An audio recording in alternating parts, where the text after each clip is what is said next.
How's everyone today? Pretty good? Good. Good to see you all.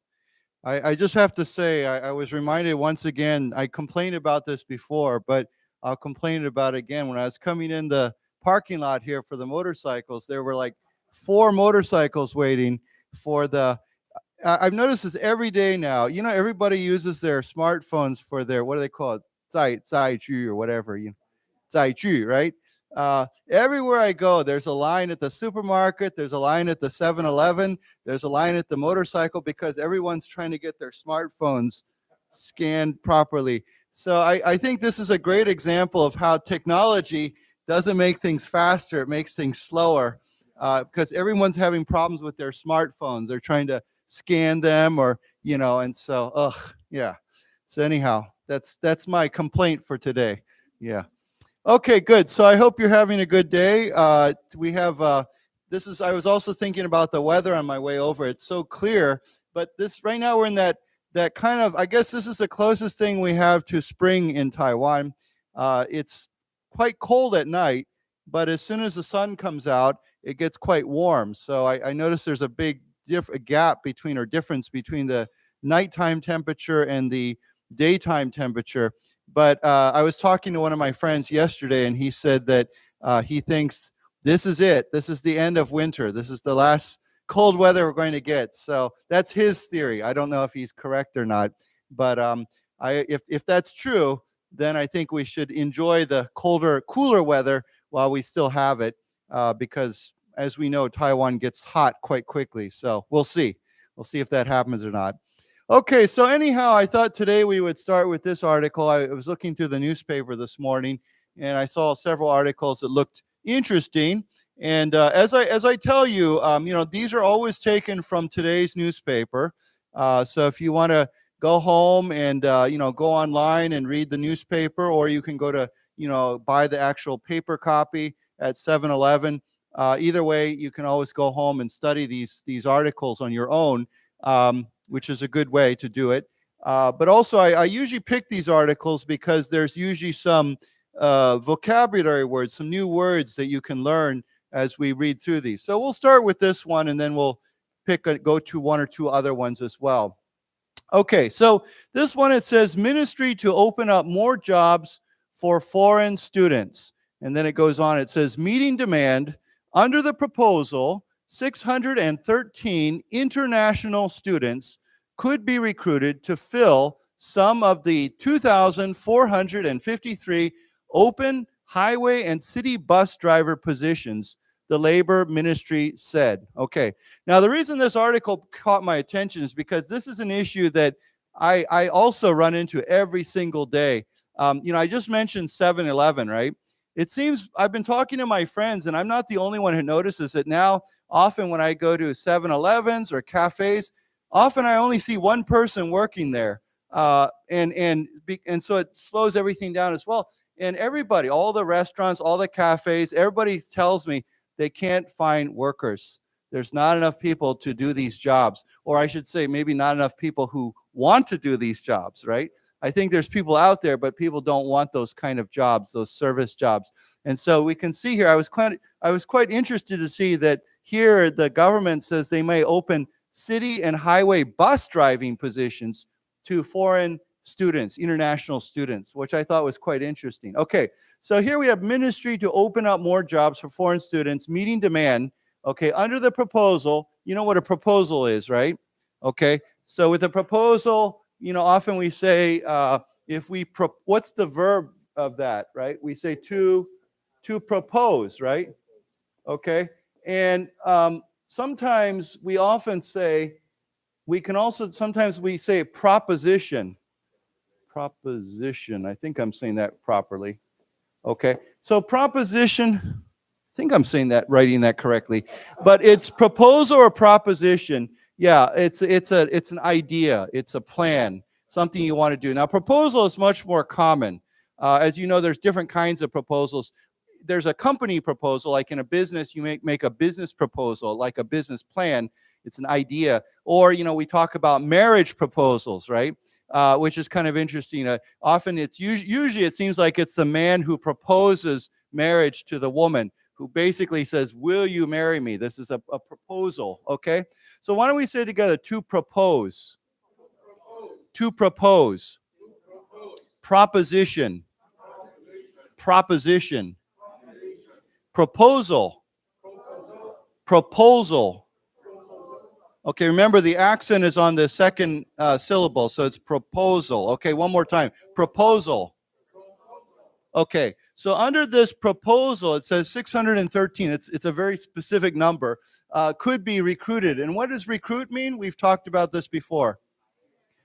To hire or to ask somebody. It doesn't always mean, recruit does not always mean you have to pay somebody, right? Okay, so for example, if you say, I'll give you an example. Right now I'm organizing another festival. It's going to happen in April. It's first time we've done this. It's called the COMPASS Taichung International DJ and Food Festival, okay? But I need volunteers. So right now I'm trying to recruit volunteers for this festival. Okay, now recruit, of course, volunteers are not paid, right? They're free. They're just coming. They're like zhigong or igong, you know. So, but I still can say the word recruit. Okay, so to recruit somebody just means to go out and find somebody to attract them to come and do something. It could be a volunteer. It could be a employee. It could be something else. And of course, if you are the person who has been recruited, we can turn this into a 名词. We can say you are a recruit, okay? Now, this word sometimes also gets used for the military, right?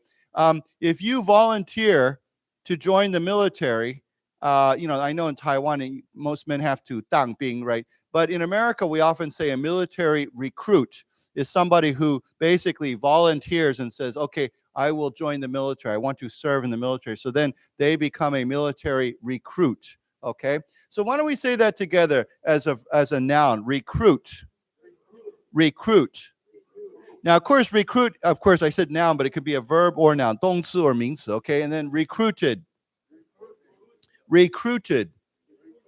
Okay, so basically that means they're going to go out and recruit. They're going to try to find these students to fill some of the open highway and bus driver positions. You know, often we say an open position. It means there's a job available, an open position. Sometimes when you look at in the newspaper, you see 广告 and it says open position. It means there's a job available, okay? So, yeah. So anyhow, let's see what they plan to do. It's kind of interesting. I thought that was quite fascinating. Okay, it says here, I'll read this first. It says, the Ministry of Labor yesterday said it is proposing amendments to allow international students who graduated from Taiwanese universities to work as city and highway bus drivers, as well as in 5 other medium-level technical jobs. Okay, so these are not like, you know, there's defining here what kind of job it is. It says it is a medium level. Okay, so we have the high level, right? Maybe if you were like, I don't know, an engineer, right? That might be a high level job, someone that's very skilled technically, or medium level like this, you know, of course, to drive a bus or something, you have to have a certain amount of ability. And then there's a low level jobs, which would be more like sometimes we say unskilled labor or unskilled jobs. Basically, here's a job, go do it. You don't have to have any special training. You can do it. Okay. So it says here, they are proposing, here's that word again, amendments. Now, amendment, what is an amendment? What would be a simple word for amendment? A change, right? A change. Sometimes I think another word we could say instead of amendment would be revision, right? Okay. Now, revision comes from the word to revise, okay? We revise something means we change it, okay? So we can make revisions to a plan or proposal to revise something, or we could say to amend it. Amend often has a more legal idea behind it. It has it has a slightly more formal, you know, 正式, legal sounding to it. So the things that we often amend might be like your 宪法, right? Your constitution, or a law, right? 法律, you know, some sort of law or amendment. We could use amendment in many different ways, but I think usually it's used in more of a legal, formal way. But and then revision or to change, of course, is very simple. So why don't we say this as a verb, first of all, to amend. To amend. Amendments. Amendments. And then this word here, to revise. Remember that has a Z sound. To revise. Revision. Revision. Right. So these are all very similar words. So they're proposing amendments to allow international students who graduated to work as these jobs. Okay? So let's read this together. The Ministry of Labor yesterday said it is proposing amendments. One more time. Proposing amendments. Amendments to allow international students who graduated from, let's say it again, graduated from Taiwanese universities to work as city and highway bus drivers, as well as in 5 other medium-level technical jobs.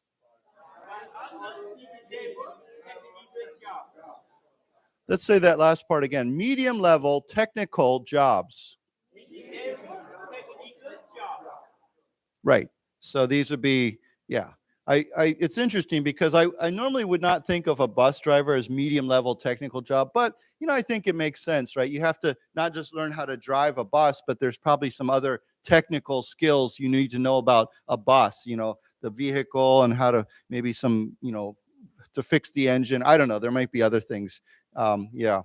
Okay. I have noticed in Taiwan in recent years, it seems like most of the bus drivers are older, right? I've noticed that. I very, very rarely see a young man driving a bus here. It's all like slightly older men, sometimes women, but mostly men, almost all men. But yeah, so you can understand where this might be a need, right? Because if these older drivers are starting to retire, then who's going to fill those jobs? Okay, so it says here the proposal would be open for public input at the end of the month, the ministry said. Okay, let's combine that with this next paragraph. It says, international students, including those of Chinese and Taiwanese descent, could be an important source of labor to support the nation's dwindling workforce. The National Development Council said that Taiwan could face a shortage of 400,000 workers by 2030. Okay, that's a lot of people, right? 400,000 workers. That's crazy. Okay, so here it says those of Chinese and Taiwanese descent. Now, this is an interesting way of putting it. You've probably seen this word before, but when we say somebody is of descent, what does that mean? Well, but it basically means like your ancestors were of a certain place. For example, I could tell you that on my father's side at least, my family is of German Swiss descent. Okay, the Ray or something like 德国瑞士, right? So of of course, long time ago, but they are of German and Swiss descent. Okay, on my mother's side, it's Chinese descent. Okay, so when we say you are of blah blah blah, whatever descent, that means that you are of, that's your background. Okay. Now, of course, the word descent has another completely different meaning or different meaning. What does it mean? To descent means to go down, right? Okay. So I think the reason why they say this, I'm guessing, is because, when you have a family tree, right? You have your ancestors and then each family, each generation. And so it kind of goes down, right? It's kind of like a descent. So you could say our airplane is making its descent into Taipei Airport, right? So that means it's going down into, okay? And that comes from the 动词, right? We say to descend, D-E, with a D instead of a T, right? To descend, okay? We descended into the airport, okay? Now, of course, we can use this word in many different ways. We can say he descended into alcoholism, right? Sometimes when somebody is in one condition or and then they go downhill. We say to go downhill, like something, they get worse and worse, right? You can say, he descended into depression, right? You know what depression is, right? When you feel 很难过, right, all the time. So you can say he descended into depression. We said alcoholism is when somebody has a problem with drinking, right? So they descended into alcoholism. It means they went from this higher or normal state into a lower state. Okay, so we can use that word in that way too, but of course it usually just means to go down, right? When you take an elevator, you descend to the first floor. Okay, so here it's a different idea of if your ancestors are from a certain place, you could say I am of British descent or Irish descent or not America. Americans come from everywhere, but we could say of other places. Okay, so why don't we say this first of all, descent. Okay, and then as a 动词, to descend. Okay, so good word. So it says here, those of Chinese and Taiwanese descent. Okay, so these would be people, maybe they're international students who come back to Taiwan and their family, their parents, their grandparents are from China or Taiwan. Okay, they could be an important source of labor. Okay, you know what a source is, right? Source is where you get something from, right? Like, I like to buy my water from this machine out on the street near my house, and it always says the source of the water is puli, fresh water. I often wonder, is it really true? Does this water really come from puli, or do they go to the faucet and pull it out? I'm not sure, but I'm not sure what the source really is. But anyhow, it says an important source of labor to support the nation's dwindling workforce. Now, first of all, two words here. What is a workforce? Yeah, it's like a force. It means like basically your country's, sometimes we say a pool, P-O-O-L, a pool, a labor pool, right? Your labor pool is like how many people do you have in your country who can work, okay? So if we say our labor pool is shrinking, it means our pool of workers, it means our group, the people who can work is shrinking. Or we could say our workforce. Either way is fine. So labor pool, I guess we could say work pool too, but usually we say labor pool, P-O-O-L, or we could say workforce. So why don't we say this word together, workforce. Workforce. Now here's a good word. What does to dwindle mean? Yeah, it means to dwindle, to shrink, okay, to get smaller and smaller, right? So you can use this word for many different things. You can say a dwindling resource, okay? Dwindling energy. My energy is dwindling. You could say dwindling attention, right? His attention is dwindling. It's getting less and less. It's shrinking. It's getting smaller and smaller. Yes? To go down, yeah. No. Yeah. Trying to think. I know there's probably a word that indicates it's going back and forth. Well, swinging would be another. Yeah. What? Tipping point's different. Tipping point has a different idea. Tipping point is usually that point when everything changes. Yeah, let me think about that. There's probably a good word that I'm just not thinking of at the moment, where it's swinging back and forth. But we wouldn't say that we wouldn't use swinging in this type of context. Okay, but dwindling, it means it's shrinking, it's going down, it's decreasing. Okay, and we can use that word in many different ways. Now, of course, as a verb, we say to. Here it becomes a 形容词, right? But as a verb, we say to dwindle with a L-E, right? So why don't we say that first? To dwindle. To dwindle.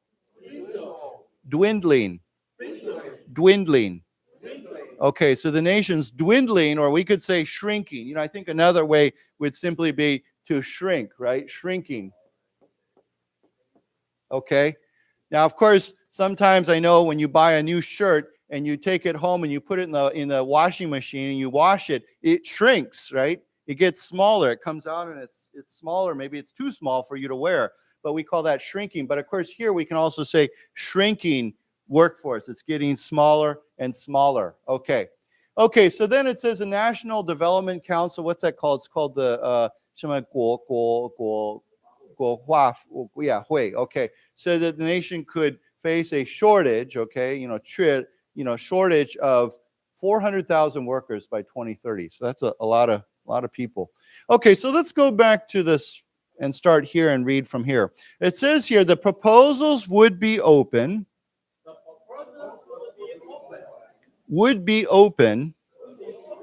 for public input at the end of the month, the ministry said. Okay, international students, including those of Chinese and Taiwanese descent,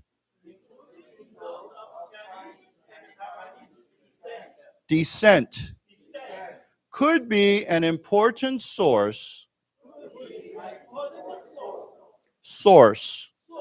of labor to support the nation's dwindling workforce. The National Development Council said that Taiwan could face a shortage of 400,000 workers.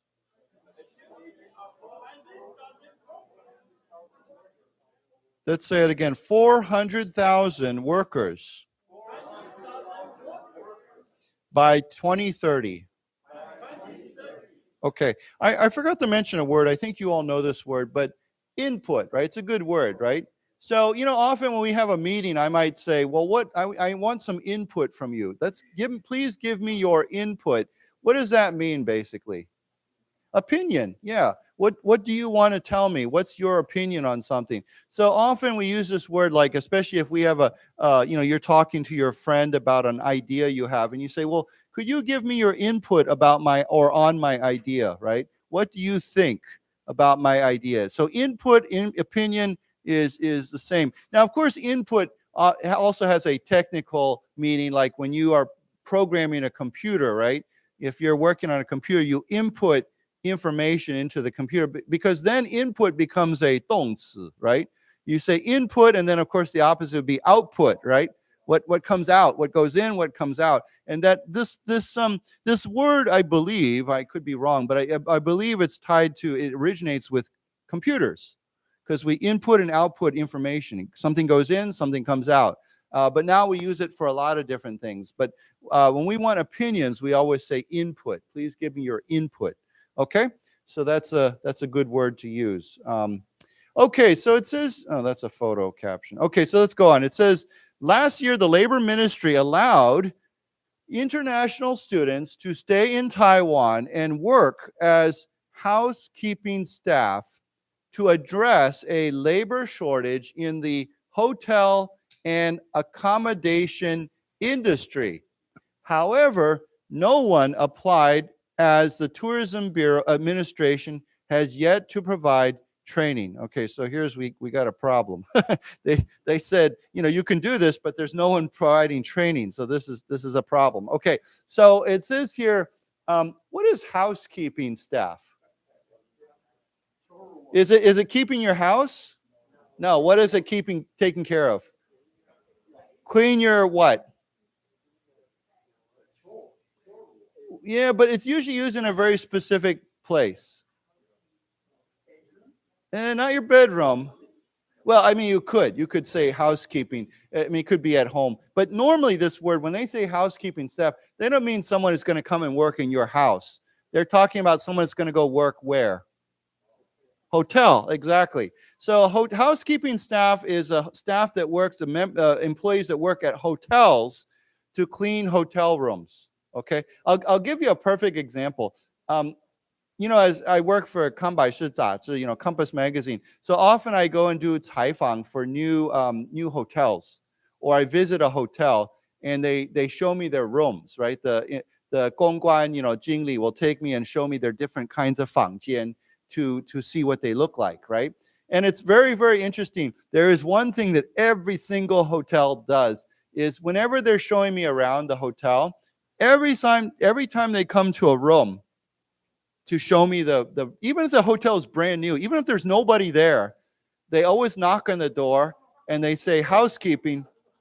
And they do this every single time. I'm always amazed. Like sometimes a hotel, there's nobody staying there yet, and they will still knock on the door and they'll say housekeeping.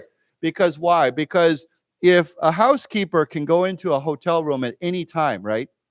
And so they want to make sure that the hotel guest, if there's somebody inside, knows that they are coming in to clean the room.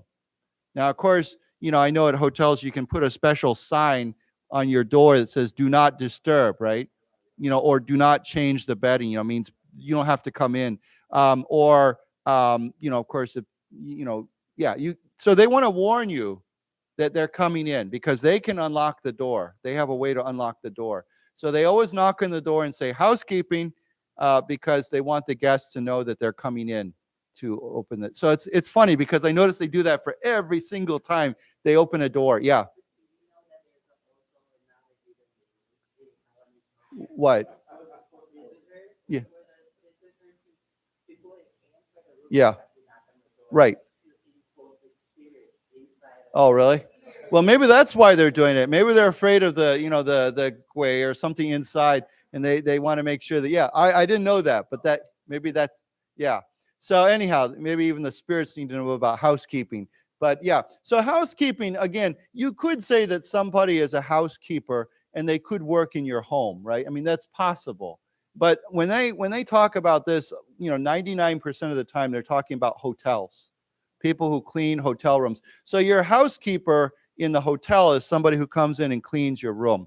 It's very interesting. Recently, I was talking to some Taiwanese who were moving to Meiguo, and they asked me a very good question that I really don't have a clear answer for because I don't think there is a clear answer. But they asked me, they said, do I need to tip my housekeeping staff? Okay. And I always think about that. I think, because, in America, you have to tip for everything, right? I mean, it's crazy. I don't like it. But it's they say, well, do I need to tip their house? And I told them, honestly, I said, I've never, ever tipped my housekeepers, probably because first of all, I'm not there when they come in. But second, I know some people will leave money on the table for their housekeeper, but to me, it seems a little bit weird, right? Because if you leave money, how do they know it's a tip, right? How do they know I just didn't put my change on the table, before I went out? How do they know it's for them? I don't know. I guess you could put a little sign there that says tip or, for you or something. But I always wonder about that. If I just put some money on the table, how do they know it's a tip? I guess if it's, $3 or $4, maybe they think, oh, that's a tip. If it's $100, it's not a tip. So I don't know. I always say, I don't know. You can see if I met the housekeeper when they were coming out, I might give them a few dollars just to say, thank you for cleaning my room. But if I'm not there, I don't know. So that's a big question. I actually, that's maybe a good idea. If you put it under your pillow, yeah, maybe, I guess they would know it's a tip. Yeah, unless they think you're hiding your money under your pillow. Yeah, that's an interesting question. Yeah, oh, that's true. Yeah. But it's funny. I've hidden other things, and it's like, honestly, sometimes I remember putting my passport and other things under my pillow because I was afraid that when somebody came in. But yeah, maybe that's the first place they look. I don't know. So that's an interesting question. Of course, I was talking to some Taiwanese children recently, and I'm saying in America, when you lose your teeth, you put them under your pillow for the tooth fairy, right? You know about this, right? Does everybody know what I'm talking about? Oh, they put it under the bed. Okay. On the roof. Good grief. Well, the tooth fairy really has to move around then. I think the American way is easier. Just put it under the pillow, right? So you say if it's your upper teeth, under the bed, lower teeth on the roof. Okay. Wow. That could be kind of dangerous if you have to go climbing up there to put it on the roof. Yeah, I don't know. So maybe they should think about that. So yeah, we call that the tooth fairy. Okay, fairy would be what is it? Shin or something. Yashin or whatever. Yeah.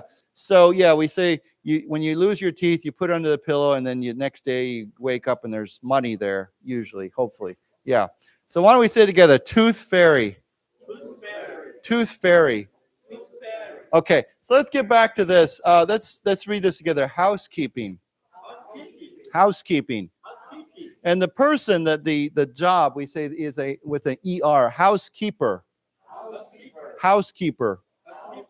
Okay, so they said they asked them, or they're allowed to work as housekeeping staff to address. Okay, address, we've talked about this before. It doesn't mean like teach. It means like to deal with, to resolve, to work, to, if you, we say to address a problem means to fix that problem, to solve that problem. Okay, so to address a labor shortage in the hotel and accommodation industry. Now, this is a good word. Often we talk about accommodations, okay? Where are your accommodations? What does that basically mean?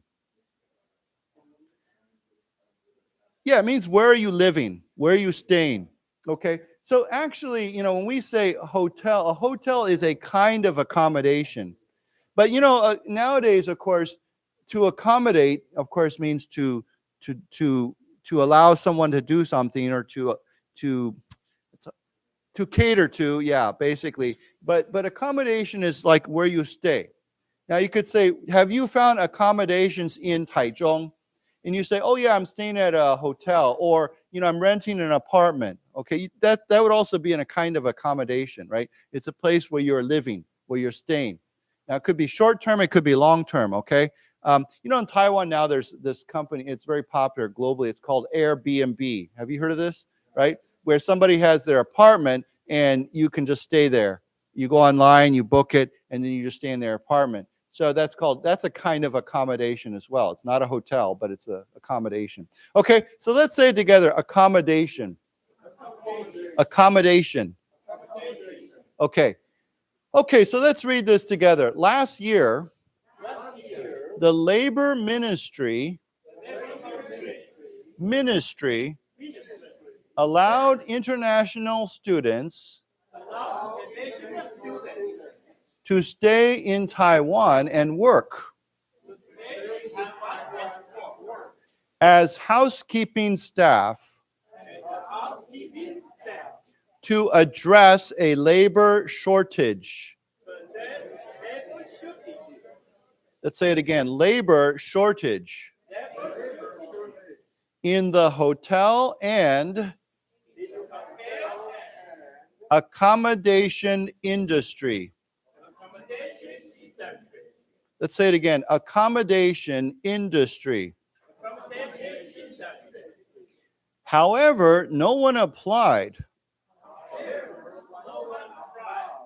as the Tourism Administration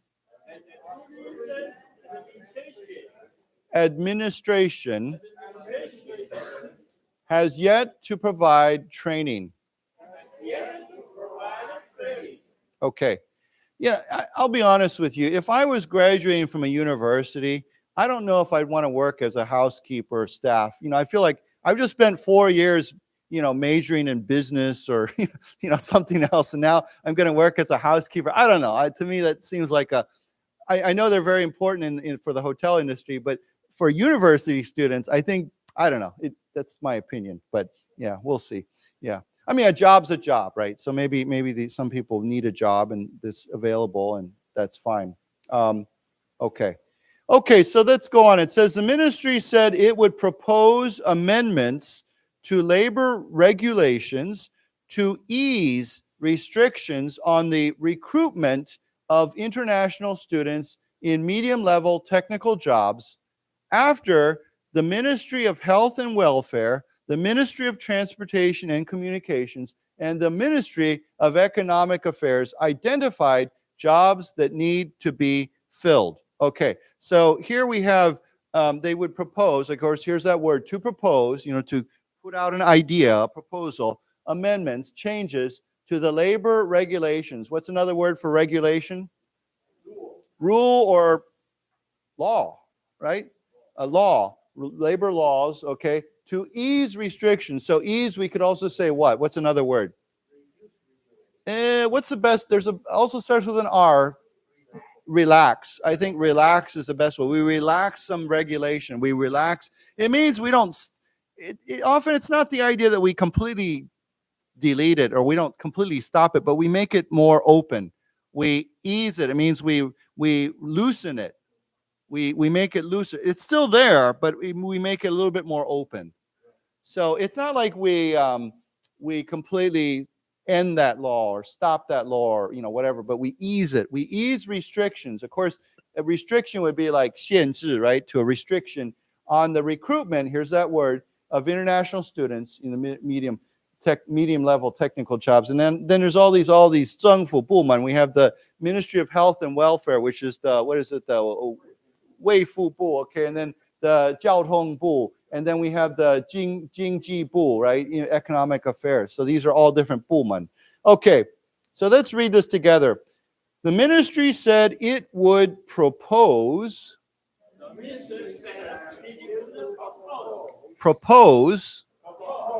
amendments to labor regulations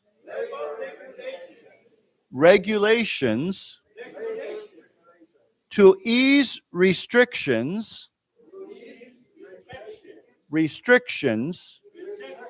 on the recruitment of international students in medium-level technical jobs. Technical jobs.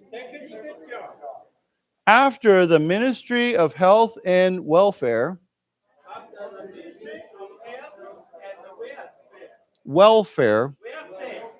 the Ministry of Transportation and Communications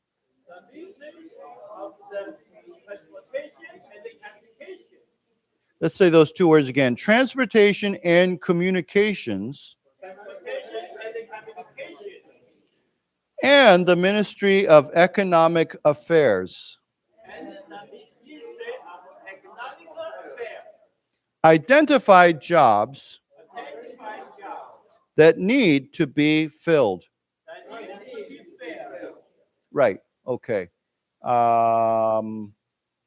Yeah, okay. Any questions about that? Okay. So here they give some of those jobs. It says they include assistant caregivers in hospitals, storage and warehouse management personnel, cargo vehicle drivers, cargo driving assistants, and drivers and safety management system personnel for highway and city bus services. Okay, so here we have assistant caregivers in hospitals. Now, I think you understand, you can tell already what this word means. What is a caregiver?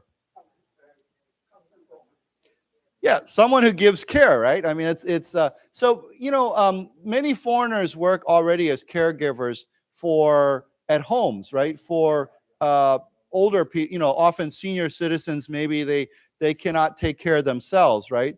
I told you that every morning in the park next to my apartment building, all I can hear is people speaking Indonesian, right? Because they push the 轮车, right, the wheelchairs with the people they're caring for out into the park, for some fresh air and some sunshine, and then they all sit around and talk to each other. So those are, we could say, there are Indonesian caregivers. They're people who providing care. But here it says assistant caregivers in hospitals. Okay, so I assume that they would help like nurses, perhaps. They're not nurses, but they're assistant. They're helping with some jobs. Okay, it's very interesting. I've told you this before, but the United States and Taiwan, their hospital care system is a little bit different. In America, the nurses provide all the care, okay, everything. But in Taiwan, I've noticed that often if you're staying in a hospital, they almost expect that you will have somebody come in and help you, right? Like your family members, right, will come in and help provide care. Or maybe you hire a caregiver, somebody to provide care. But the nurses don't do everything. They bring your food and they give you your shots and they give you your medicine and other things and they check you, but they're not providing all the care. So it's kind of interesting that, that's a slightly different system. Okay, so storage and warehouse management personnel. What's a warehouse? Yeah, 仓库. It's a place where you store stuff usually, right? So here we have a storage and warehouse. I mean, similar. I mean, obviously a warehouse, there's other kinds of storage besides warehouses. Management personnel, so they're doing a 管理, they're managing this. Cargo, what's cargo? 货, right? 货, like, we say 货运, right? Cargo, vehicle, drivers, okay? So these are driving cargo, maybe trucks and things like that. Cargo driving assistance, so I don't know if that's somebody who helps out or, and then driver and safety management system personnel, okay?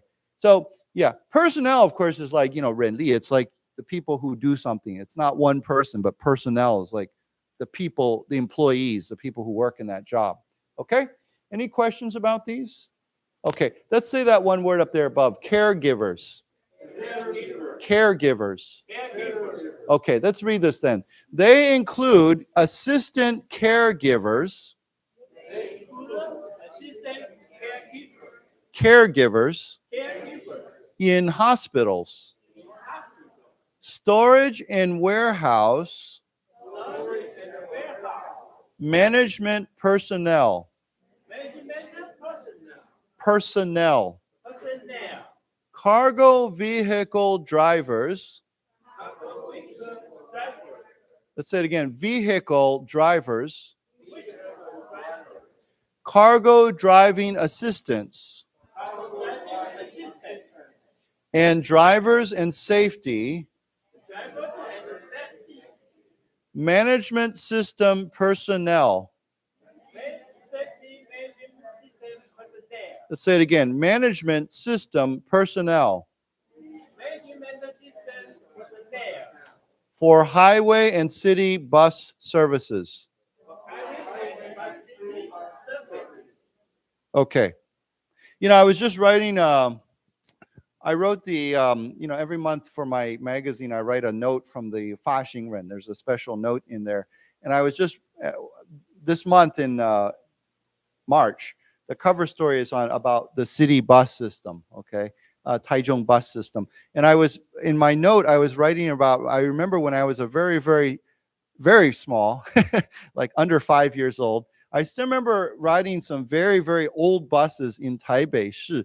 Now, I know that when I say this, I'm already you're gonna probably guess that maybe I'm, you can probably say, okay, this guy is really old. But some of you will remember this. I know some of you are my age or older. But when I was very small, I remember that in the city buses in Taipei, I don't know, I didn't ride buses in Taichung. The buses there was a bus driver, but there was always a bus assistant. And it was a woman, and she always wore a uniform, and she had a whistle. And she would blow the whistle whenever the buses would turn, and when the buses, whenever the bus would start turning, she would blow her whistle, and when the bus would stop, she would blow her whistle. And I just remember that. It was just, there was a different era. Do any of you remember this? Okay. So we're all the same. Most of us are in the same generation. Okay, but I also remember too that the really, really old buses. I mean, even back then they were old buses. The seats were not like this. The seats were on the side of the buses. Like you would sit on the side of the bus facing inside. So some of the old buses, the seats would be on the side of the bus facing inside, and then people would stand in the middle. Now these were like the really, really old buses. So I have when I was very young, I still remember that was probably my earliest memory of buses. So anyhow, what?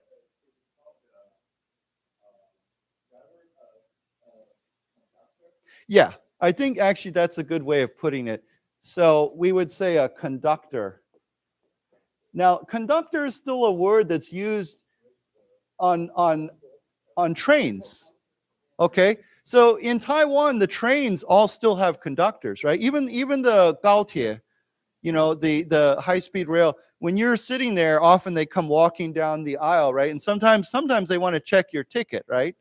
But if you're on the normal train, the conductor will come down and maybe check your ticket and validate it. So we call those people conductors. So yeah, I think we could call that a bus conductor. It's kind of, although this word is normally used for trains, I guess sometimes people might say an assistant or something like that. You could use perhaps other words, but yeah, conductor is that person who checks your ticket, and for the passengers, kind of manages the passengers. Yeah. So yeah. Okay, good. So let's see here. Okay, so I think we can go to a different article. We've everything else is kind of repeating everything we read. But are there any questions about this article before we go on to a different one? Yes. Oh, go ahead. Mm-hmm. Mm-hmm. Right. Yeah.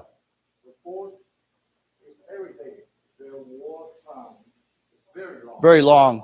So it's kind of 12 hours. Okay. No break. Yeah. Right.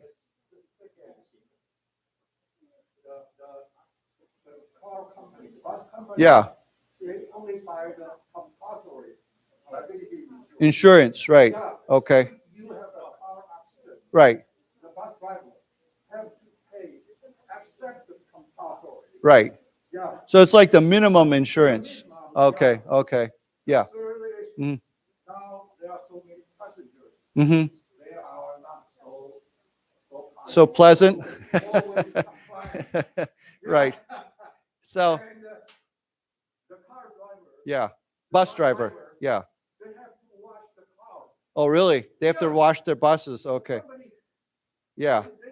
So it's no wonder that nobody wants to be a bus driver. Yeah. It's a tough job. So yeah, I can understand. I mean, if you have that kind of situation, then who wants to be a bus driver, right? So the lesson is, next time you see your bus driver, be nice to him. Okay? Smile to him, say thank you. Actually, I've done that all along. Whenever I don't ride buses too often, but usually when I am getting off a bus, I thank the driver. I say 谢谢, Yeah. Yeah. Oh, really? Yeah. Yeah. Oh, really? They forget to respond? Yeah. Yeah, that's too bad. Yeah, you need to, I think, this is a situation where Taiwan needs to treat their, that kind of job is what we sometimes call here it's called a medium level technical job, but I think we have to appreciate our lower end jobs in the society, right? It could be the person who picks up your garbage, right? It could be your bus driver, or anything like that. We often, I'll give you an expression. I think you know this, but for those kinds of people and jobs, we often take them for granted, right? To take for granted, do you know what that means? When you take something for granted, it means you just assume that it's always going to be there, right? For example, a lot of people, they take good health for granted, right? They think, oh yeah, I'm healthy, I'm always going to be healthy. And then one day they get sick and they're like, oh, I took my health for granted, right? Good health for granted. So when you just assume or you think something is always going to be there and you don't value it because you think it's just there all the time, we say you take that for granted. So what do we take for granted? We take our health for granted. Sometimes we take our freedom for granted, right? One of my best friends sent me a video just yesterday, and he was really talking about this. It was a video of an old speech, 演讲, by the former Prime Minister of England, Margaret Thatcher. I think you know who Margaret Thatcher is, a woman, right? And she said, one of the most costly things in the world is freedom. Okay, it's one of the most costly things. You pay the biggest price for it. When you think about people, lives and other things, it's one of the most costly things. But she said, without freedom, it'll cost you everything. When you don't have freedom, it'll cost you everything. But freedom is one of the most costly things, but without it, it'll cost you everything. You'll lose everything without it. Okay? I thought that, and he just said, this is such a great reminder to us, right? So I think it's a reminder to everybody in the world today, including Taiwanese, right? But we often take our freedom for granted. We think, oh yeah, we live in this society, it's free, we can do whatever we want, we can, I can, pursue my life, and I can be, but we take that for granted. So I think we have to be careful not to take our bus drivers, our garbage collectors, the people who do those jobs for granted, right? So when you see those people, thank them, and encourage them, because it's a tough job. I wouldn't want to be collecting garbage every day or driving a bus every day. So yeah, anyhow. Okay.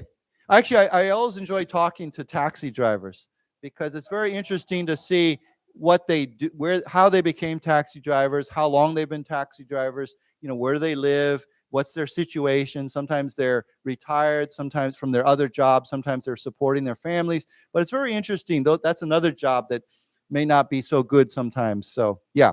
So anyhow, I think this is a very interesting article, and I'm glad we looked at it. Okay. Yes.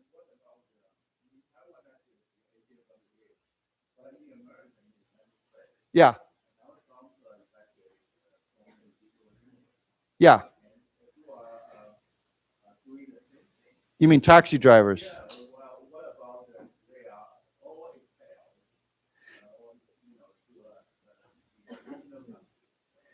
Well, I don't think, first of all, I think most taxi drivers, to get a job as a taxi driver in America, you have to have legal status there. Okay.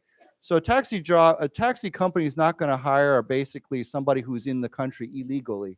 So I think that the taxi drivers, I know that it's a very popular job for immigrants, right? The people who immigrate to America.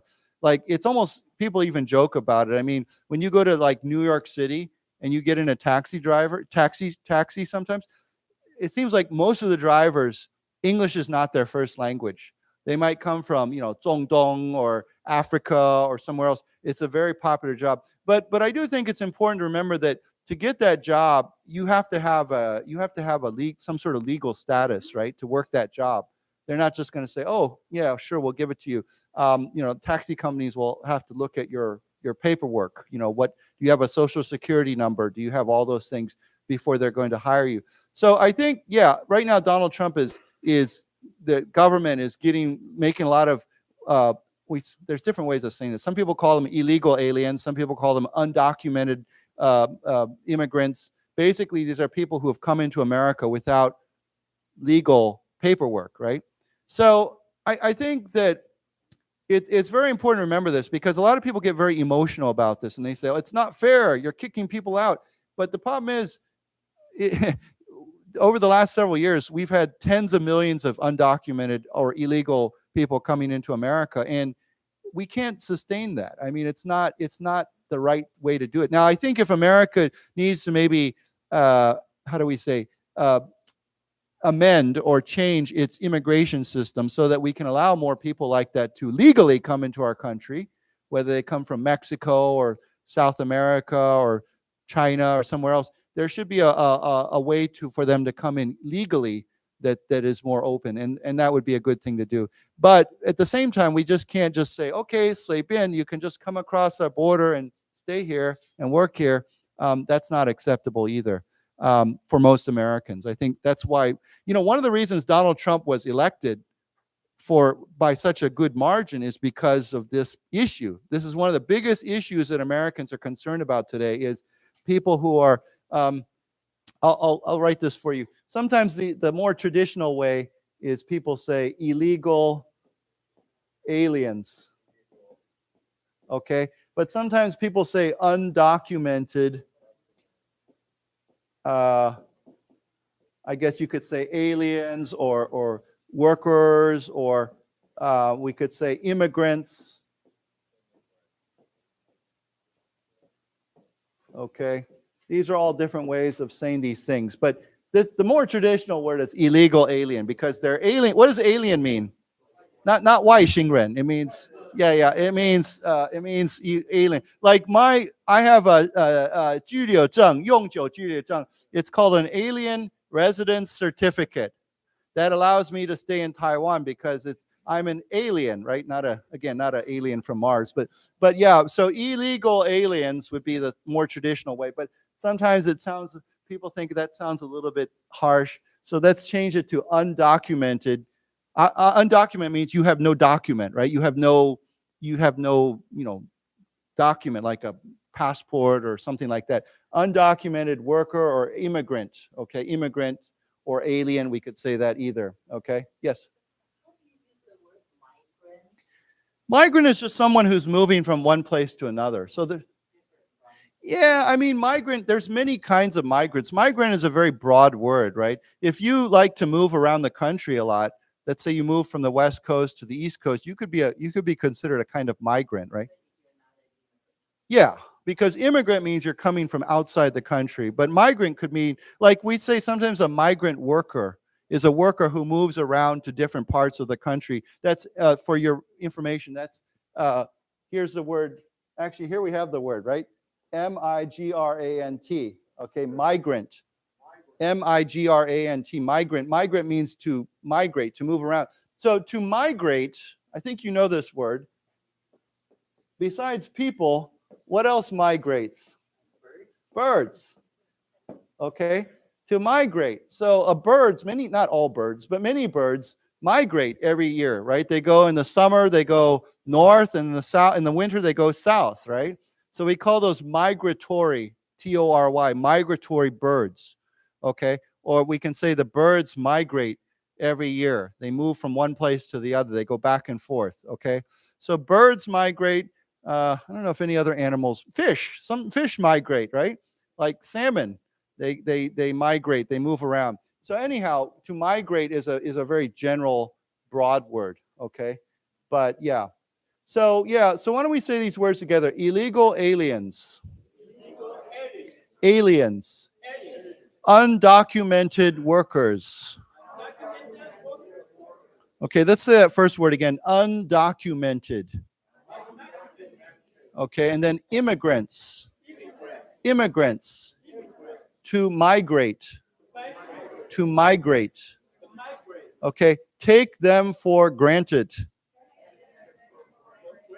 Take them for granted. Right, so as I said earlier, we should not take them for granted, right? But we often take many things for granted, okay? So we say take whatever for granted. That's a good expression. We use this a lot, okay? Yeah. So anyhow, it's an interesting situation with people moving around, labor shortages, migration of people, sometimes legally, sometimes illegally. I saw that it's very interesting in America and Taiwan this last week. There was a very similar case that's taken a lot of attention. In America, there was a Arab, I think he was from Algeria, but he was a student at Columbia University, and he was very protesting against America and against Israel. He was leading these protests, and in Columbia University, they occupied many buildings and they caused some damage, and they were and so finally the Megwa said, "Swanla, we're going to kick him out. He can go back to his country. His visa is canceled. That's it. Because what he's doing in America is not acceptable, to our system and our society. If he wants to peacefully protest, okay, that's fine. But if he's doing these other things, then forget it." But I see in Taiwan, there was a very similar case also of what was her name? Yaya, they basically said, okay, 10 days, you're gone. I was watching her video last night and I was thinking, okay. If you're saying, I think, okay, freedom of speech is one thing, but it's not, freedom of speech is never unlimited, right? That's anywhere, even in America, it's not unlimited.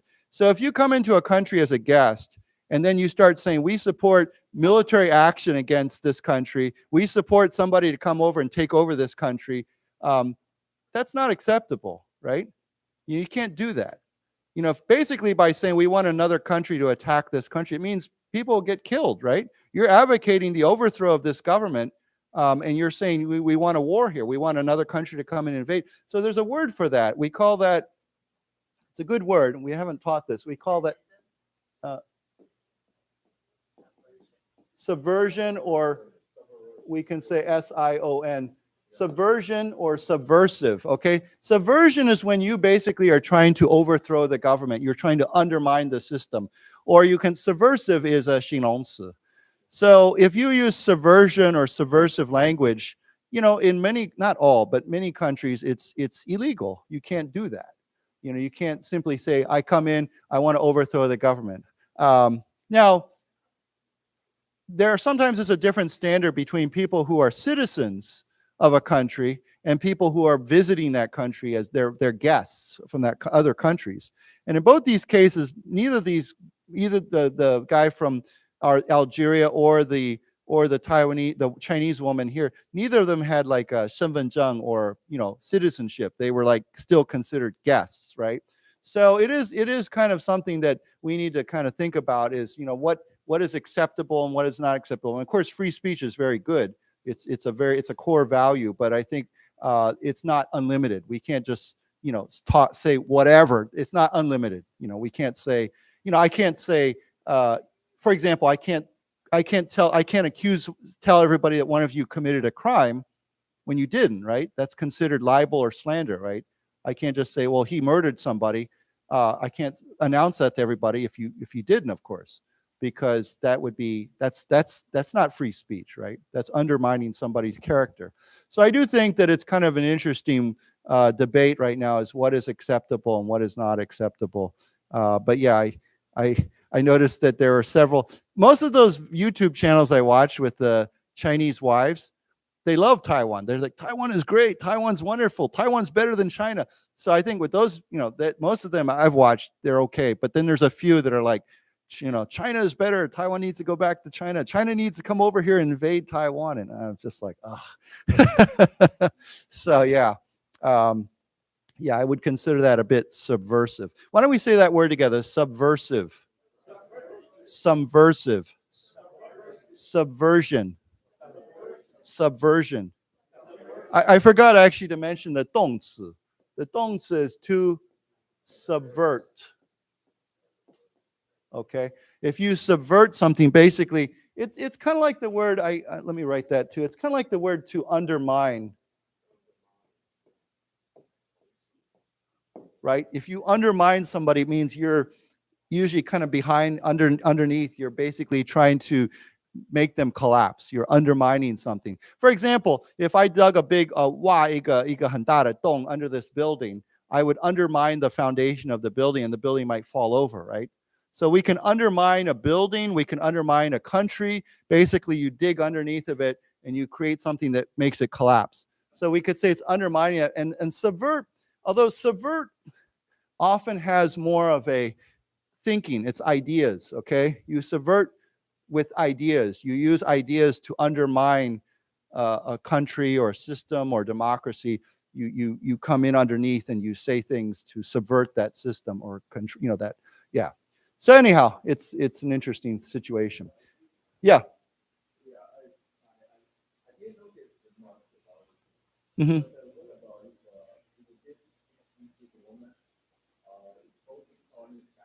Mm-hmm.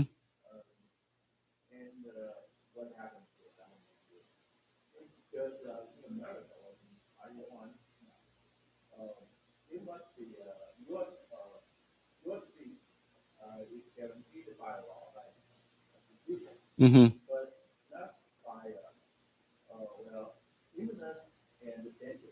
Mm-hmm. Right. Yeah, then it'd be a little bit different. Yeah, right. If he was an American citizen, it might be a little bit different. Now, I will add this, foreign visitors to America, like people who hold a green card, they have freedom of speech too, right? But I think again, the government will look at, our Secretary of State, our 国务院, Rubio, was actually commenting on this. And I've been sending this video to a lot of people because Rubio he's a good talker. He knows how to speak. When I saw Rubio speaking, I thought, this guy, he's a future president, I think. But he made a very good point. This is the way he argued it. He said, because people are like, isn't this unfair? Why'd you kick this guy out? He said, if when this guy applied for a visa to come to美国, if he would have said, here's what I plan to do in America. I plan to hold protests. I plan to be anti-Israel. I plan to protest in occupy buildings at the university. I plan to do this and this and this. He said, if he would have said, I plan to do these things, we would have rejected his visa. We would have said, sorry, we're not giving you a visa. You're not welcome here. So if he would have said those things at the beginning, of course he wouldn't, but that's what his argument is. If we knew this before we gave him a visa, we would not give him a visa. So that's the idea is he did come here. We gave him a visa. He came here. He did all these things. And this is not acceptable for an outsider. Now, like you said, if I'm an American citizen or Taiwanese citizen, well, then I think there's a higher standard for what, or stricter standard for what is subversion, right? Like if I go over there, I say, I want to overthrow the government. I'm out to take the government down. In America, it's the same way, right? And I try to undermine. I want to overthrow the government. Yeah, there's still a level there where it's a crime. It's not right. But maybe it's a. Of course, this has to go through the courts, and it's a different system. Yeah.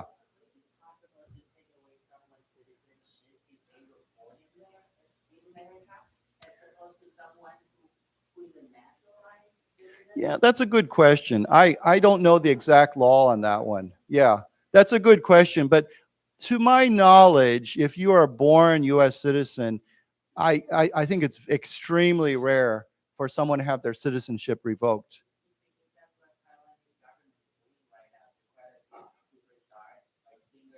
Right. But they have a law. Taiwan has a law that says you cannot, Chinese citizenship, And so if you violate that law, now the United States is pretty relaxed about holding 2 passports or 3 passports. You can do that, right? Yeah. So basically, if you violate that law, well, then yeah, you lose your citizenship, And I have to say, I'm not very sympathetic to these movie stars and pop stars because I know they're making their money in China. But it's one thing to make your money in another country, but it's another thing to undermine your own country, right? So the way I think about it, and again, this is me talking personally. This is not representing anybody here, but I think that I know a lot of foreigners who live in Taiwan for a long time. They would die for Taiwan. That's how much they love Taiwan. So they would put their lives on the line for Taiwan. And so when you see people, Taiwanese, who are undermining their own country, and encouraging, this kind of action, to me, I'm like, what doesn't make sense, To me, that's treason. Treason means you betray your country, right? So I know, again, freedom it's a tough thing. Sometimes some people have to pay a higher price for freedom than other people. And maybe for a pop star or movie star, maybe that price is you say, I'm willing to give up the money that I'm making in China, because I know that if I say, well, I support Taiwan I support Taiwanese freedom, of course, you know what's going to happen, right? The Gongchangdang is going to be like, okay, see you later, but what's that worth? What's that value for? What do you, yeah.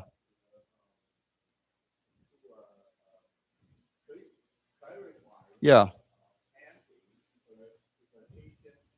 Mm-hmm.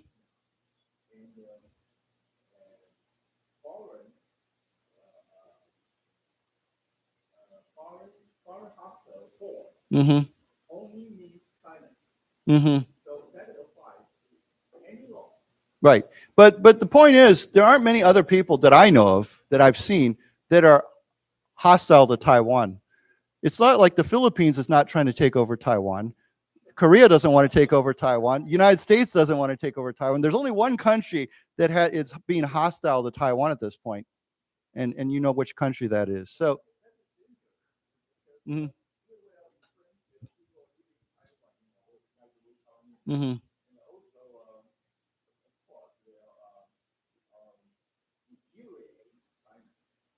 You're saying what will infuriate China? Right. Well, but I think we have to look at the situation, the circumstances that we live in. Who's flying airplanes and ships around Taiwan every day right now as we speak, right?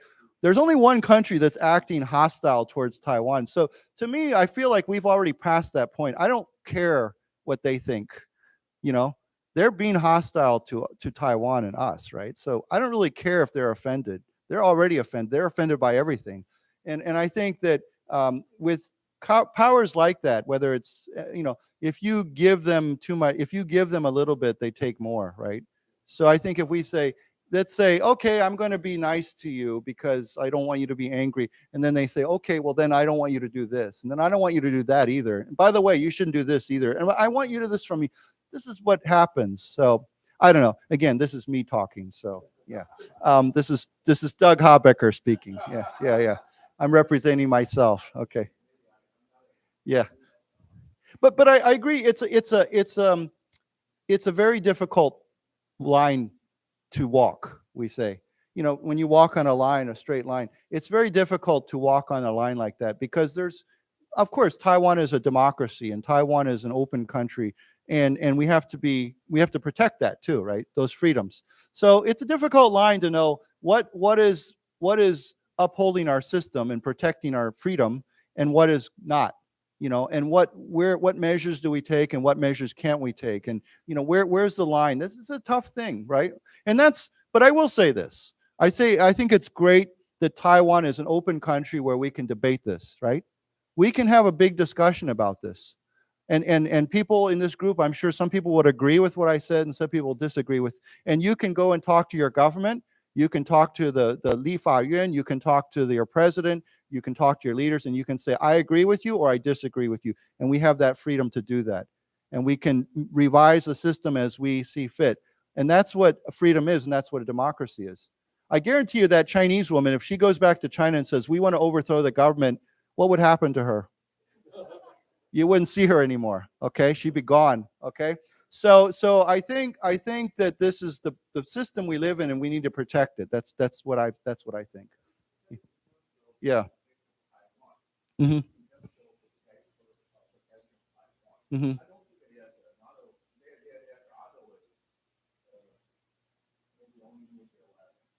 Mm-hmm.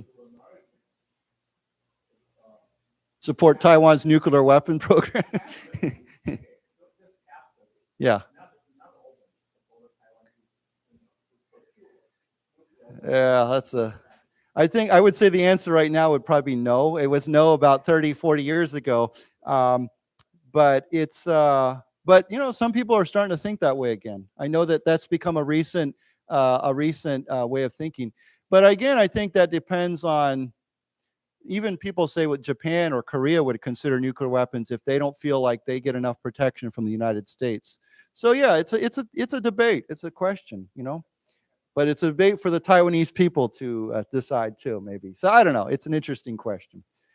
Let's get back to our article here. So I was looking at this and it said, stranded NASA astronauts splashed down. Okay, now if you follow this story, it's a very interesting story because these two people went to space for 9 days. Okay, that was the plan. And now it's been 9 months, I think. Okay. And I can only imagine, if I go to Taipei, right, and maybe I say, well, I'm going to spend the night in Taipei, and suddenly I have to spend like 2 nights there. I think, oh, Zao, I have to, did I bring enough stuff, or maybe I didn't pack enough? But think about going to space, right, for 9 days, and you spend 9 months up there. I'd be like, I hope they brought their toothbrush and their, all the extra clothes. I don't know. So anyhow, it says here, stranded NASA astronauts splashed down. Now, it says spaceship of grins. Teams opened the hatch, and the astronauts were helped out onto mobility aids as they gave thumbs up gestures before flying to Houston. Okay, now first of all, what does stranded mean? Yeah, stuck. Okay, so that would be a good word. If you say I am stranded on the side of the road, or I'm stuck on the side of the road because my car broke, or I can't find a taxi, or I'm stranded in Taipei because I don't have enough money to buy a bus ticket. I'm stuck. I'm stranded. So, we often say he's stranded. I mean, you could use this word in many different ways, right? It could be a very simple thing, like I'm stranded at the library because my motorcycle is broken, right? Or I'm stranded on this island because my ship sank. Okay, there's many different ways to say that. Okay, so let's say it together. Stranded. Stranded. Stuck. Stuck. Now, stuck, of course, is a much broader word. Many things can be stuck, like your engine can be stuck, your phone, something that's not working, it's stuck. It's not moving, right? We can use it that way too. Yes? Beached. Well, yeah, but it's not I'm trying to think. Beached. Okay, so okay, you know what the original meaning of beach is? You know what a beach is, right? Beach is a haitan or satan, right? Okay, so beach, if something is beach, it means it comes up on shore and it's stuck there. So, sometimes in the news I hear about a whale or a dolphin that is beached. It swims up on the beach and it can't move. And if it stays there, it'll die, of course. So then sometimes people will come and try to move it back into the ocean. So we say that whale or that animal is beached on the shore. But he's asking if we can use this word for people or for other things. I think you could, but it would be in a very creative way. Stranded? Oh, no, because space is up there and beach has the idea of land, right? You're beach, you're stuck, right? So I guess you could say I was beached in a certain place, right? But again, it would be very, very creative way of using this word. I think we would not normally say. We'd simply say stuck or stranded. Okay. Okay. So it says here stranded. NASA. You know what an astronaut is, of course, right? It's a taikong. It's a word that different countries use different names. So Russia uses cosmonaut. China uses taikonaut, and Americans use astronaut. They all have the idea of space, right? Okay, so why don't we say it together? Astronaut.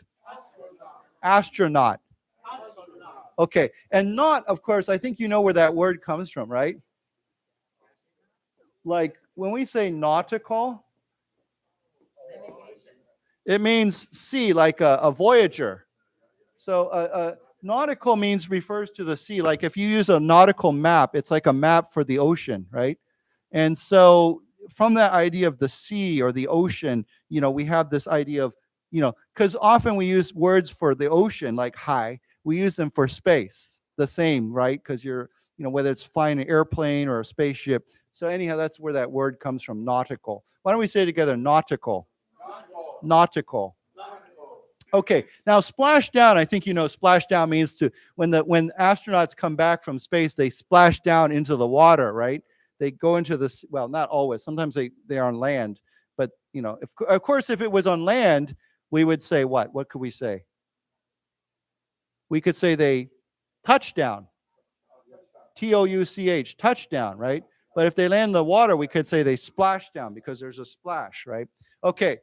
So it says here, spaceship of grins. What is a grin? Right now I'm grinning. Okay, yeah, it's a kind of smile. Okay, so grin is usually like a kind of smile. Like, I don't know if there's a really specific definition of a grin, but usually if someone smiles, usually with their mouth closed. When their mouth is closed and you're smiling, grin might be a smile, a kind of smile. Someone is grinning at you, or he grinned at me. Or he has a big grin on his face. It usually means a smile, but with your mouth closed. Your mouth is not open. Okay? So why don't we say it together? To grin. To grin. Grinning. Okay, so that word has many. You can use it as a noun, as a verb, as a 形容词. Yeah. So anyhow, they say here a spaceship of grins because they're very happy. Teams open the hatch. What's a hatch? It's like a door. But usually a hatch is like a door on like a cabin or like a spaceship or like an airplane. Sometimes we have a hatch. Usually it's not a big door. Usually it's a small door. Okay, so we wouldn't call this a hatch, of course. I'll give you a better definition of this. A hatch would be something that opens into a enclosed area, like a space, or like this is a big room, right? So that we couldn't say a hatch, but if we have a capsule or a ship or a airplane or some smaller space. And you have a small door that opens into that space. We call that a hatch. That's often the idea that we have. So if it's a big entrance, we wouldn't say hatch. Or if it's a big space, we probably wouldn't say hatch. It'd be like a smaller area where you climb into something. Yeah.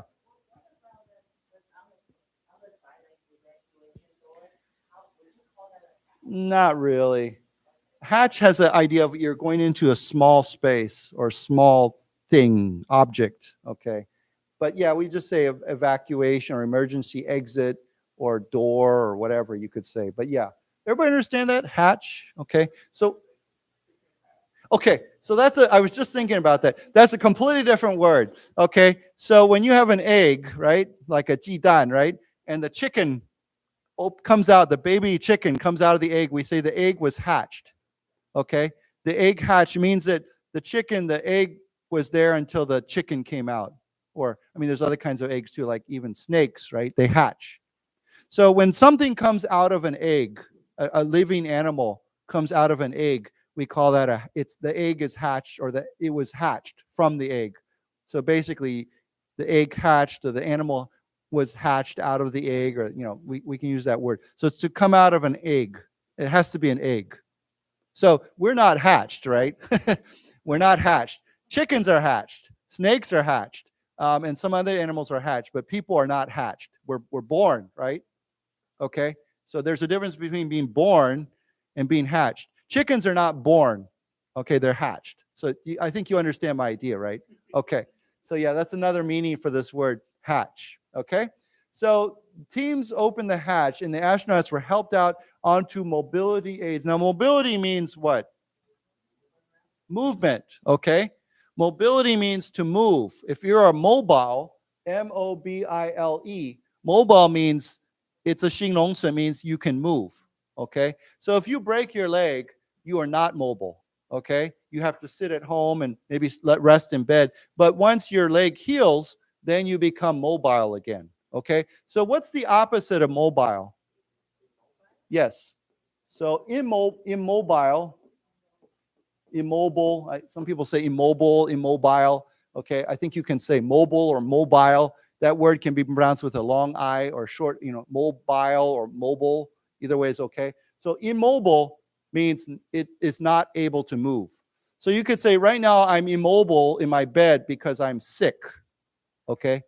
Or if we want to turn this into a kind of a 动词, we could say he was immobilized. Immobilized, okay? He was immobilized by his sickness, or he was immobilized by his accident. It means he was made so that he could not be mobile. Okay, everybody understand that? Okay, so let's say these words together. Mobile. Mobile. Immobile. Immobile. Immobilized. Immobilized. Okay. So anyhow, it says, so mobility aids would be something that helps you to become mobile, right? Does everyone understand it? Aid means something to help you, right? We have a hearing aid. Sometimes people can't hear properly, so they buy a hearing aid. We buy other kinds of aids, like some people use a cane, C-A-N-E, to help them. It's like a mobility aid because it can help you walk, that's a kind of mobility aid. I don't know what kind of mobility aids they gave these astronauts, but when you're in space for 9 months, you might lose your mobility a bit because your legs don't have strength anymore to walk, right? You've been floating around for that long. Okay, so they gave thumbs up gestures. What's a thumbs up gesture, right? 赞, right? Everywhere I go in Taiwan, whenever you have a photo, everybody wants to do the 赞 or this, right? Yeah. There's all these gestures. It's funny. It used to be this, right? Everyone used to give peace signs, but I notice now in Taiwan they want to do this or this, right? I heard this didn't this originate in Korea? Yeah, I think it came from Korea. Yeah.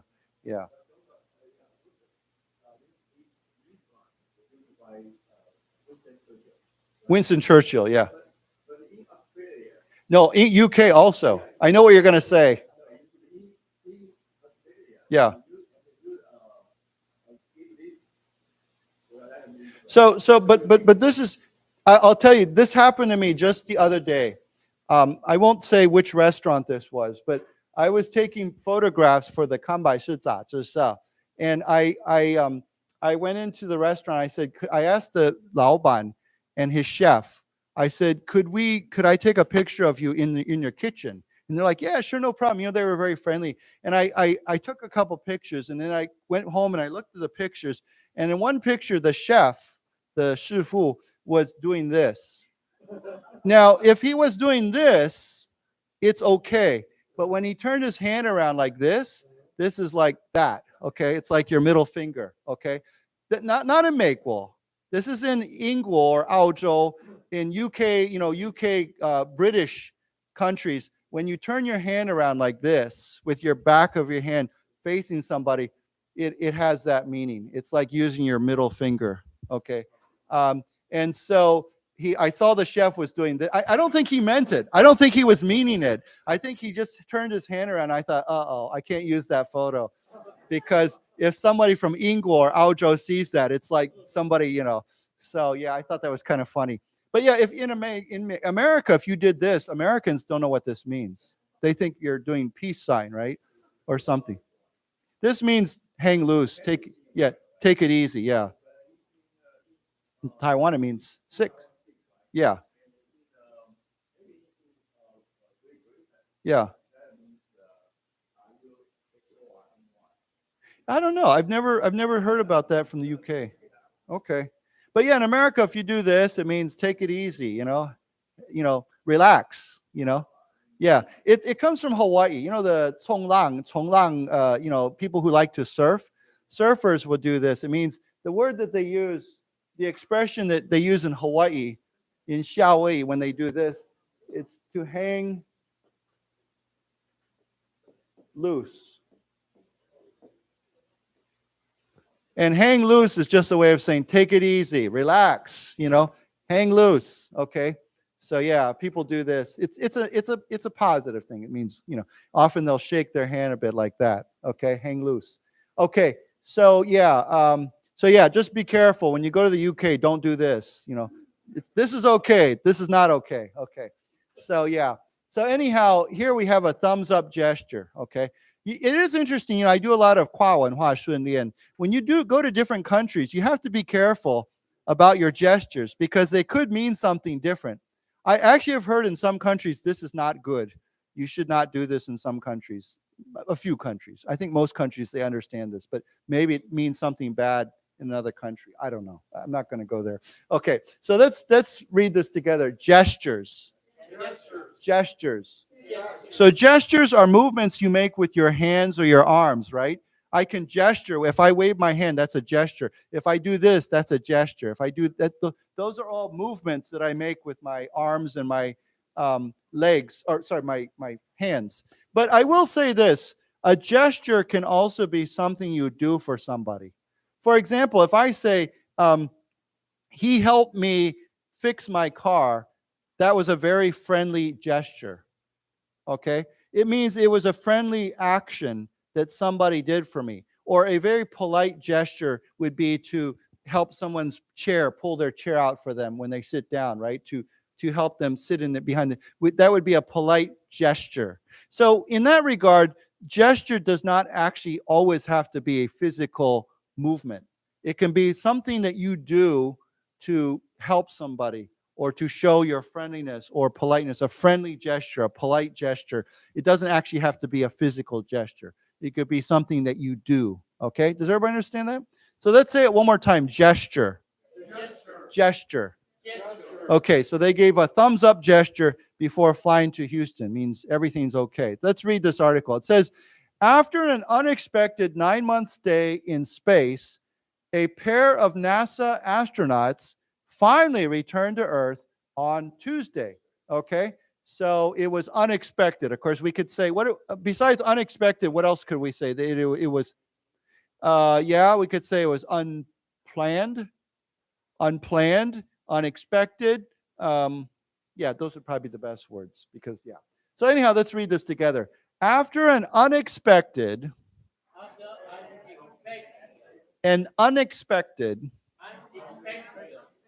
9-month stay in space. A pair of NASA astronauts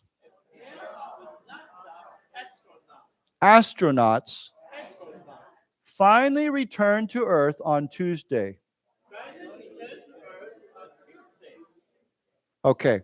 It says here a SpaceX Crew Dragon spaceship carrying Butch Wilmore and Sonny Williams, alongside fellow American Nick Hague and Russian cosmonaut Alexander Gorbanov, streaked through the atmosphere before deploying parachutes for a gentle splashdown off the Florida coast at 5:57 p.m. Okay, so here we have, this is the name of the company. Of course, you know who owns this company, right?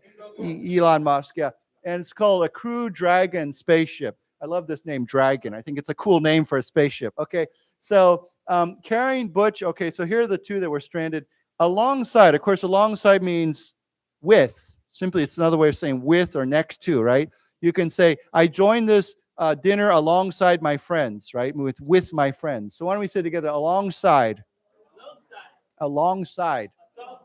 Okay, so fellow American, this is another American. And here's that word, the Russians, and before the Sulian, they use this word. So let's say together, cosmonaut. Cosmonaut. Okay, cosmo is another way of saying the space, right? We talk about the cosmos, space, okay? It says streak through the atmosphere. Now, I think we've learned this before. To streak means what? It does.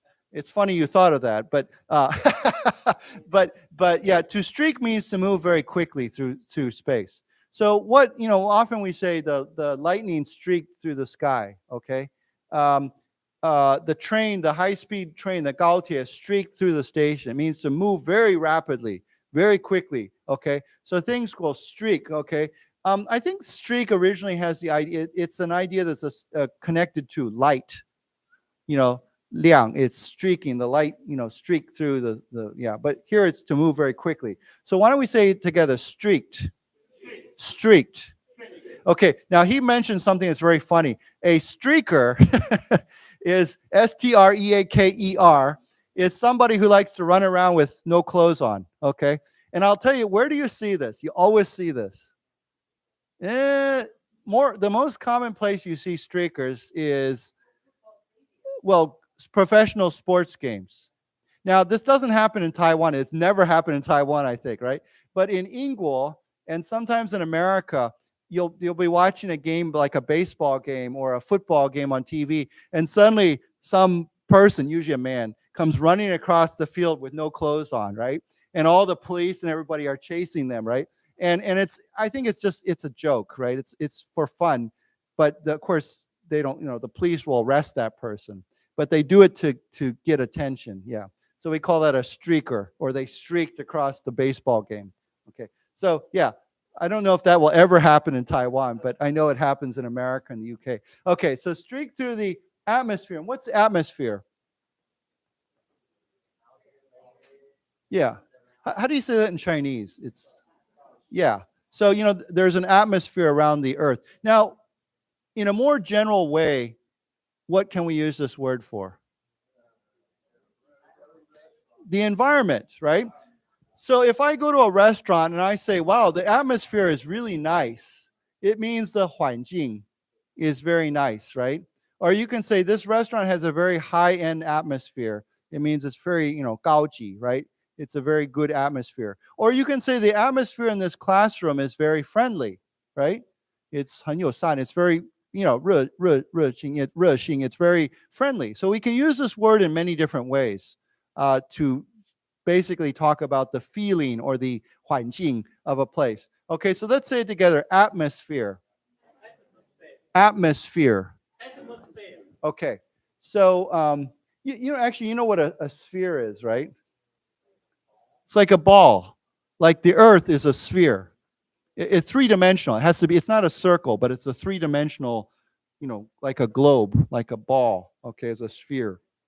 Yeah. Ambiance and atmosphere are very similar, okay? So this is a word that I use a lot in my writing. When I write about 餐厅, often I talk about the atmosphere, but if I want to use another word, I'll say ambiance. Ambiance is also that 环境, that feeling of a place. So we could still say this classroom has a very friendly ambiance, or that restaurant has a very high-end ambiance. Okay, so why don't we say that word together? Ambiance. Ambiance. Yeah. I think it's spelled in two different ways. Yeah, because I usually spell it that way. And I think there may be a different spelling with an E, I-E-N-C, but that I believe is the American spelling. Yeah. And I'm an American, so yeah. So, okay. So here it says, now of course here we cannot say ambiance. Here, this is atmosphere. There's only one word for that, okay? Before deploying parachutes, now deploy means to put out, right? To extend, right? When a 飞机 is going to 降落, it has to deploy its landing gear, right? Its wheels, so that it can land. The wheels come out, right? So here, what comes out? A parachute. And what's a parachute? Yeah. Now, remember when we say this word, it's a sh sound, not a ch sound. So it's an sh sound. So let's say together, parachutes. Parachutes. And of course, as a 动词, you can say to parachute, you know, in or over or onto or into somewhere, to parachute, okay? So we can use it also as a verb, okay? So to deploy parachutes for a gentle, it was not rough, it was not harsh, a gentle splashdown off the Florida coast. So it was a nice landing, okay? Comfortable landing, okay? Cape Canaveral, yeah, yeah. Right off of Florida there. It's where they launched the rockets into space. Oh, really? Did you see a blast off? Yeah. Did you see it take off? Okay. My friends who live in Florida, they go down there to watch this, and they say it's just amazing because often these launches, you know, these blast off, we say blast off, this launch or blast off, sometimes they're at night, and they say when they take off, you know, it's dark, and when that blasts off, it lights up the whole sky because that fire, all the fire and the smoke, and then you can see the ship going up into space. So it's really cool. I'd love to see that. I've never seen that before, but I hear it's really amazing. So yeah. Okay, so let's read this together. A SpaceX Crew Dragon spaceship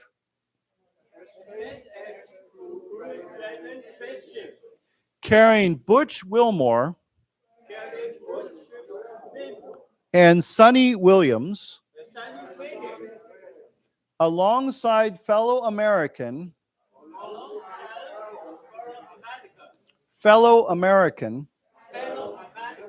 Nick Hague and Russian cosmonaut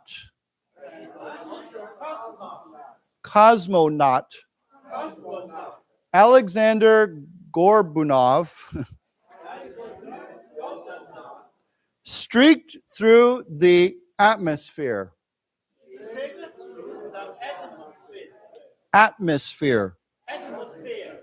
Before deploying parachutes for a gentle splashdown off the Florida coast at 5:57 p.m. Okay, so then it says ground teams erupted in cheers as the gumdrop-shaped spacecraft named Freedom charred from withstanding scorching temperatures of 2,000 degrees Celsius during re-entry, bobbed steadily on the waves beneath a clear, sunny sky. Now, there's some new words here. Okay, so first of all, a ground team would be the team of people that are on the ground, you know, waiting for the ship. So they're like the ground crew. In airports, you know, like at Feijichang, we say the people who work for the airline on the ground, they don't fly. We call that a ground crew or a ground team. So the people who stay on the ground and just, you know, maybe they sell the tickets or they take care of the airplane, we call that a ground crew or a ground team, okay? Because they're on the ground. Now it says here, you know what a cheer is, right? Cheer is like, yeah. Okay, but what is erupt? We've talked about this word again. Like we could say exploded, right? Exploded in cheers, erupted in cheers. Now, the word erupt usually originally comes from what? Yeah, 火山, right? Volcano. So if a volcano erupts, it means it explodes, right? So when we say erupted in cheers, it means they started cheering very loudly, very suddenly.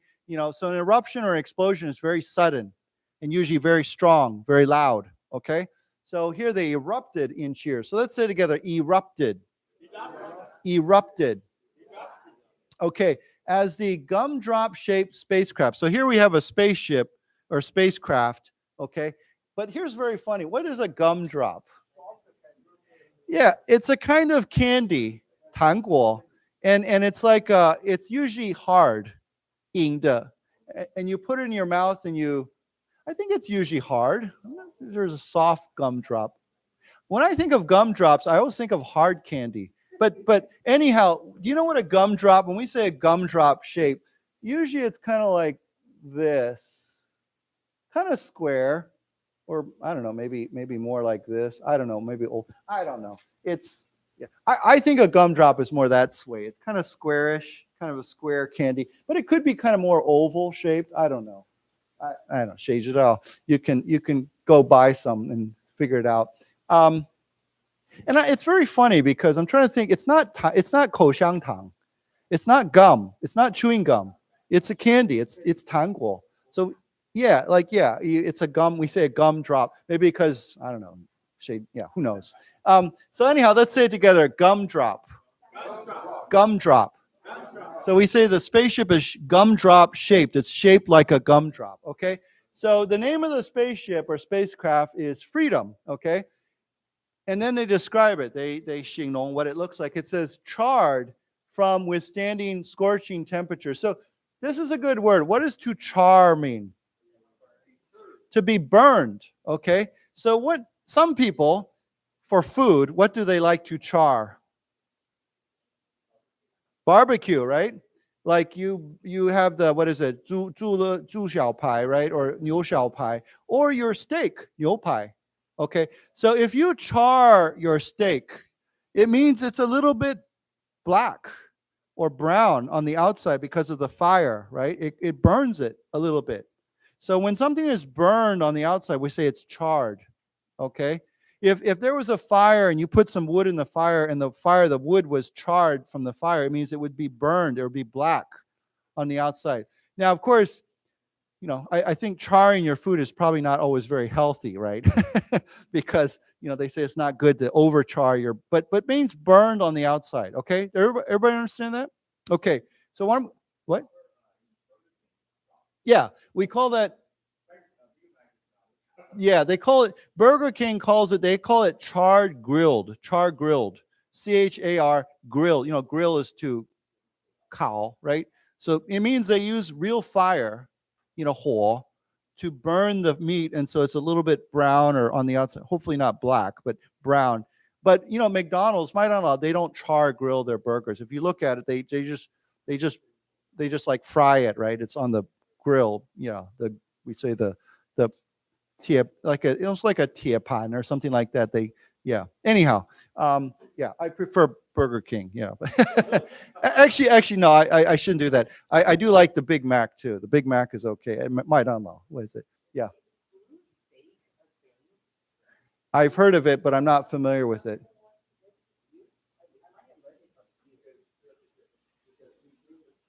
Mm-hmm. Great.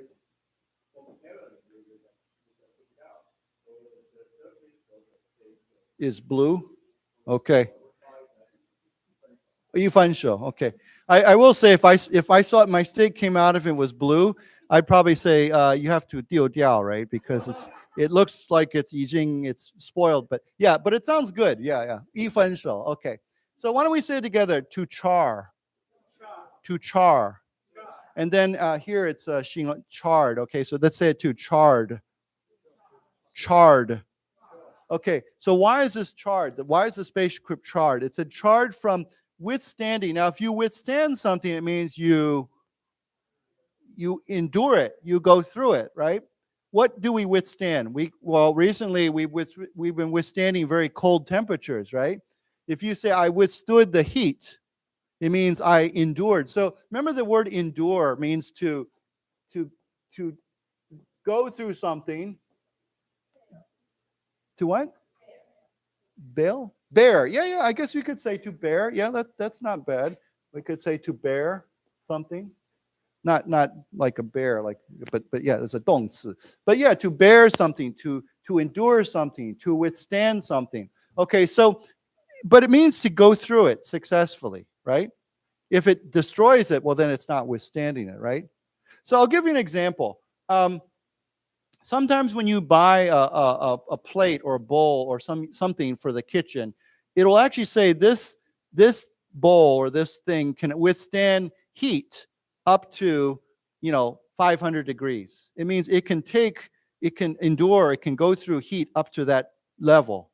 You can make it that hot. Of course, if it goes over that level, then maybe it cannot withstand that. Okay, so we can say right now maybe in 2 months we will withstand some heat and humidity in Taiwan, or we withstood the heat. It means to be able to endure or bear that. Does everybody understand that? Okay, so why don't we say together, withstanding.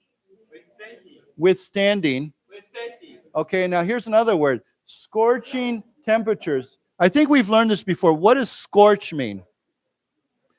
Yeah, so scorching means super hot, okay? But scorch can be also a 动词. It means to put under lots of heat. Now, to scorch something does not always mean you burn it. It may burn it, but maybe it's just super, super hot, right? For example, if I go outside right now and the sun is really hot, I might say, wow, the sun is scorching today, or the sun scorched my skin. Now, again, that does not have to mean it burned your skin, but it just means it's creating lots of heat. It's very, very hot. So it's a good word. So why don't we say it together? Scorching. And then as a 动词, to scorch. To scorch. So here it says scorching temperatures of 2,000 degrees during re-entry. Of course, re-entry means to re-enter, to come back into. The spaceship went out and now it's re-entering. It's coming back. Now it says here, bob steadily on the waves. What does the word bob mean? Yeah, but it kind of means to float in an up and down motion, okay? So, when you put something in the water and maybe if there's like some waves, the object will move up and down in the water. It'll float like this. That's called bobbing, kind of moving in an up and down motion because it's on the top of the water. So we call that to bob. Like sometimes if you float in the water and the waves are there and you're bobbing in the water, you're kind of moving in up and down like that. Everybody understand that? To bob, okay? Yeah. Yeah, so if your head was moving like this, you could say he bobbed his head. It's like to nod his head. It means your head's moving in up and down motion. There's a very funny toy that people buy. It's called a bobblehead. It's a little doll and the head moves up and down. Have you seen this before?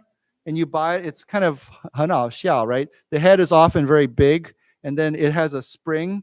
And so when you put it down, the head will move up and down. Sometimes people put them in their cars on the dash, and so when the car is driving, the head's moving up and down. That's called a bobblehead, okay? B-O-B-B-L-E, a bobblehead. It's like a funny toy. Okay, so it bobs steadily. It means it just moved in a steady motion. It moved up and down steadily. It's a steady. It's not stop and go. It's steady, okay? On the waves beneath a clear and sunny sky. So the weather was very nice, okay? So let's read this together. Ground teams erupted in cheers as the gumdrop shaped. Let's say it again. Gumdrop shaped spacecraft named Freedom charred from withstanding. Let's say it again. Charred from withstanding scorching temperatures. Again, scorching temperatures of 2,000 degrees during re-entry, bobbed steadily on the waves beneath a clear sunny sky. Okay, one more paragraph. We'll read this. It says here, what a ride. I see a capsule full of grins, Haig said, as fast boats raced to the capsule for initial safety checks. An unlikely escort arrived in the form of a playful pod of dolphins. Okay, so when he says, what a ride, it means this is great. It's what a ride. It's a great trip, Now, what is a capsule? It's a container. It's usually, when I think of capsule, I always think of this. It has kind of a long shape, and it's like a spaceship can be a capsule, right? But what else is a capsule? A pill, right? So, sometimes when you take you go to the doctor and he gives you yao, you say, medicine. And usually the capsule, it has something inside of it, right? So, it kind of goes like this, and then it's like this, and it's, and there's something inside the capsule, right? So if there's something inside it, then it's a capsule. But if there's nothing inside of it, then we just call it a pill. Pill, right? Like usually we take pills, but sometimes you know what I'm talking about. There's a little capsule and there's medicine inside the capsule, and you put it in and then it dissolves and it goes into your body. Okay, that's called a capsule. How do you say that in Chinese? Okay, yeah, there you go. So why don't we say together capsule? Capsule.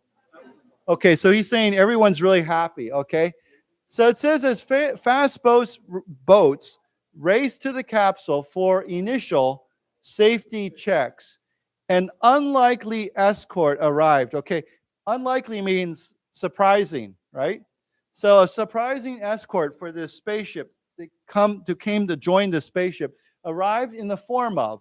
When we say in the form of, means in the style of, or like, basically, it arrived in the form of what? A playful pod of dolphins. What's a dolphin? High twin, right? So when we say about a group of dolphins, we call that a pod of dolphins. Just like we say a flock of birds, right? Or a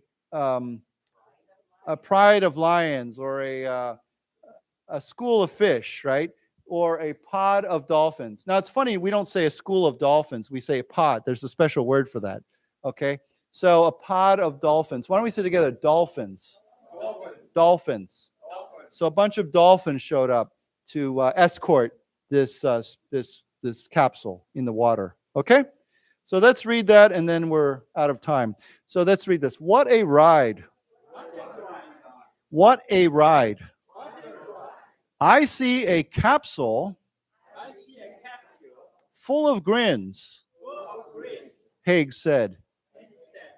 As fast boats raced to the capsule for initial safety checks, an unlikely escort arrived.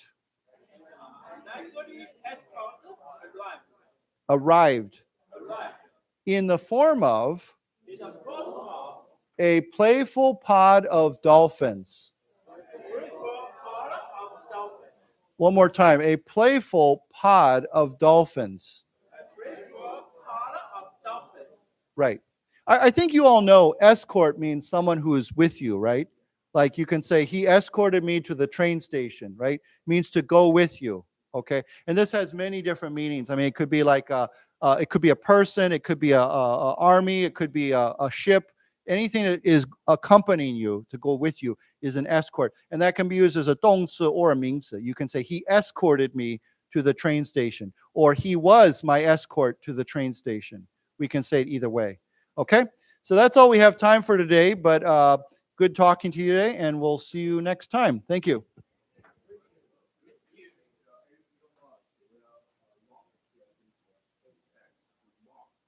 Yeah. 2030? Okay. Well, I'm looking forward to that. It'd be kind of cool to see a man on Mars, right? I mean, that would be really something. Yeah.